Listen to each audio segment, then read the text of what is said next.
Good morning and welcome to your Friday Faith Fill-Up. I want to share a verse with you this morning that you're probably very familiar with, Genesis chapter 3 and verse number 6. It says, "And when the woman saw that the tree was good for food and that it was pleasant to the eyes, and a tree to be desired to make one wise, she took the fruit thereof and did eat."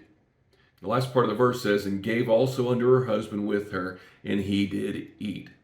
Now, for starters, Eve didn't have to take of the fruit. Satan didn't force her. The serpent, as he was speaking, didn't make her do anything. He convinced her, sure, but she chose to sin, and that's what she did. And every reference in that passage is that Satan is talking to her. She turned and then gives the fruit to Adam, and then Adam eats it. Even 1 Timothy chapter 2 in verse number 14 makes the point that Adam wasn't deceived, but Eve was. So Adam was not tempted by Satan. I don't know why, but I've never really thought about that. He was influenced by his wife Eve. She's the one that put the temptation to sin right there in front of him after she had already eaten of that. And again, Adam didn't have to take of the fruit, but he chose to take of the fruit to give in to that temptation that was put in front of him.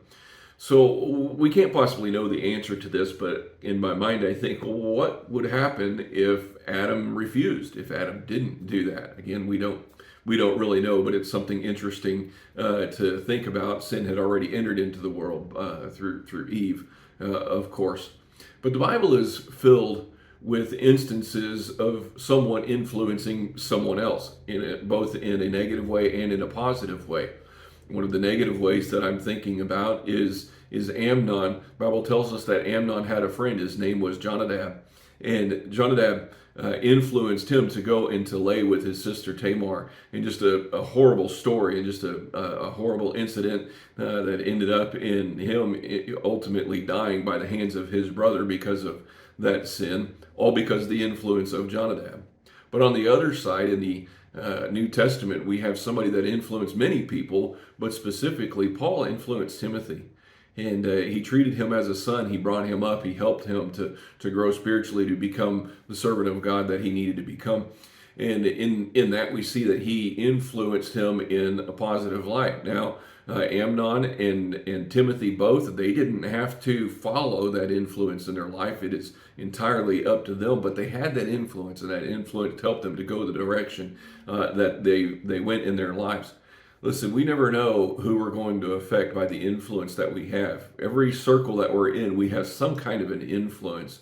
And I hope we really stop and think about what our influence is doing and how it's impacting somebody, that we ought to be using it for good. There ought to be some kind of a positive influence that we're putting up on people. The catastrophic end of Adam being influenced by Eve is that death happened to us all, according to what the Bible says. Now, again, the Bible tells us in the New Testament some things about this influence that we have when we come together, when we are a church, when we're God's people. In Hebrews chapter 12, it tells us chapter 10, it tells us to provoke unto love and to good works. That's an influence that we're having on somebody. We ought to be doing it in that sense instead of to the wrong and to the negative, but to the positive, love and good works for somebody to do something that's good and to help them by the influence that we have to become something better, not for our sakes, but for God's sake, that he would be glorified in their life. What a testimony Timothy was to Paul and to Paul's ministry. Oh, I hope we can have that kind of an influence on people in a positive way.